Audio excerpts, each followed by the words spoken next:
Mr. Johnson. Thank you, ladies and gentlemen. Again, here I am again, and I'd like to state I'm here, I think, to support people. I'm one of you people. I plan on living in this community. I'm a taxpayer, a citizen, and what's applicable to me if I'm your mayor is applicable to all of us. I have to live with you, and you have to live with me. I don't like the squabbling that's going on. I think, guys, it's time to bury the hatchet, and we're looking to the future here, not to the past. We've all done a lot of things which are important to everyone. It's caring about your fellow citizen, guys. It chokes me up a little. We have to stand together and make it work. And if I'm elected as your mayor, City Hall will be open 5 days a week. The coffee's on, north, west, east, and south. This city belongs to you, not me. I'm only going to be an occupant working for you. This is a very big issue. I don't know all the points on it. I haven't been in your city long enough to know, like some of these gentlemen are sat for 7 or 8 years on council, but I've been around the world. A picture tells me 1,000 things. I can read all I want. Who did it? A man. Do I believe it? Yes or no? I thank you very much, and I'm looking forward to dealing with you and meeting you all again. Thank you. Thank you, Mr. Johnson. Mr. Hughes. Thanks.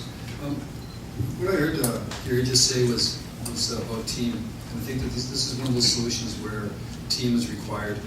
I'm also a bit of a fan of Dilbert. One of the things that said in Dilbert is that a poorly formatted idea isn't going anywhere. So if we are able to pull the teams together and go into our communities and educate and overcome the fear factor, I think that we'll stand a good chance of creating more affordable housing opportunities. And we haven't mentioned Calgary targets right now, and a lot of our targets are being paid lip service. And Imagine Calgary is a document that was agreed to by thousands of Calgarians. So if we're able to go into our communities and look at the opportunities to build using high technology, new technologies, come up with some different solutions, mobilize the secondary suites, and act as a team and approach this as a team, I think we'll have a great opportunity to solve the problem. Thank you, Mr. Hughes. Mr. Hawksworth. Thank you very much. Well, it's a key question. The issues are not easy. It takes a lot of experience to successfully manage any controversial issue, especially those in neighborhoods. My experience is talk early, talk often, talk long, engage neighboring residents as early in the process as you can. That was my advice to Fresh Start when they wanted to put in this residential addictions treatment center. That came to council with the support of the community after we made some adjustments to the bylaw. The community supported.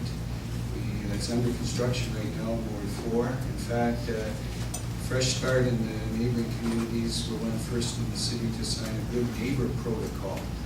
So these things can happen, but it takes really good work. I'm proud of what we achieved together, but it requires a lot of effort, a lot of communication, and a lot of experience. But I think we really need to figure out new ways of engaging citizens, and because it is our neighborhood, and you can't ignore it, but you have to find ways for everybody to see benefits. Thank you, Mr. Hawksworth. Thank you. Mr. Plum. Thank you, Kurt. You've done a great job today, and I want to thank Nahid at the end of the table for the story of the Southern Montreux. This is a great example of a NIMBYism situation. At the end of 17th Avenue, we put in an attainable housing, not affordable housing, but attainable housing. And it's a fairly affluent part of my ward, Ward 6. And there was significant outrage at a public open house with about 500 people. And I walked in and I saw citizens yelling at City of Calgary employees, and that didn't sit well with me. I went to the front and I said the following words. I said, there's a lot of emotion in the room. I said, I understand that emotion, but don't be yelling at them. Direct your anger at me. I'm the individual that voted for it. And if I had to vote tomorrow, know this. There's wrong, and there's right, and there's nothing in between. And if I had to vote again tomorrow, I would do the same thing. For 2 hours, I went toe-to-toe with these individuals in a question and answer situation. I took the heat. And at the end of the day, it's about results. And if you look at that development today, you'll find there's firemen in it, and nurses. I believe there's also a teacher or two. Leadership is about results, as Drucker said. And I think Calgarians are done with rhetoric. They want a politician that makes a decision based on principles and logic and a politician that will stand behind those decisions, regardless of the public. Thank you. Thank you, Mr. Conley. Mr. Hare. Thank you. First thing we need is a sense that we're all in it together, and you get that in Calgary by having inclusionary zoning, where different areas around town are all doing their part, where we have an ability to plan with having all groups of citizens being able to partake in this great city. Second thing you need is open lines of communication. So when you are providing these different housing options, you're using reason and common sense to have people discuss the issues that of what's happening. The third thing you need is to be able to have leadership. That's to be able to look people in the eye and say that's a NIMBY argument and it's a bunch of crap and Calgary's bigger than that. And I believe that as mayor, I will have the intestinal fortitude to do that. One thing you can know is an MLA, if you come into my office and you're complaining about an existing project, we have what's called a NIMBY file. I hand it to them, there's around 8 or 9 projects that have been in there and said, tell me how your arguments are different than these other 8 arguments that came up in these communities. I ask them to read that, and then they can come talk to me. That's the type of stuff politicians need to do in this city. Because we got to be a city that makes room for everybody.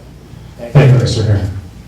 Ladies and gentlemen, that's our time for today. I want to let members of the media know that if they wish to do one-on-ones with our candidates, we have another room set up for you, or that you